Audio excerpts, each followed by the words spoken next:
ఒకప్పుడు బీడుబారిన భూమిని సస్యశ్యామలం చేయడం కోసం భూమియే గోమాతగా మారితే, ఆ గోమాత ద్వారా ఈ సమస్త ప్రాణికోటికి దేవతల నుండి ఆరంభించి సమస్త ప్రాణికోటికి కావలసినటువంటి ఆహారాన్ని, పోషణను పృథు చక్రవర్తి అందించాడు.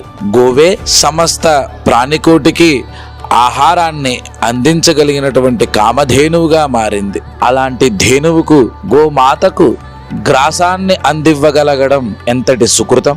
ఎన్నో భగవంతుడి సేవలో తరించేటువంటి ఈ గోవులన్నింటికీ గ్రాసాన్ని సమర్పించగలగటం మన జన్మజన్మల సుకృతం. జీవ గోశాలలో ఉండే ఈ గోవులను చక్కగా దర్శిద్దాం. వాటికి కావలసిన గ్రాసాన్ని అందిస్తూ భగవద్ అనుగ్రహాన్ని పొందుదాం. జై శ్రీమన్నారాయణ.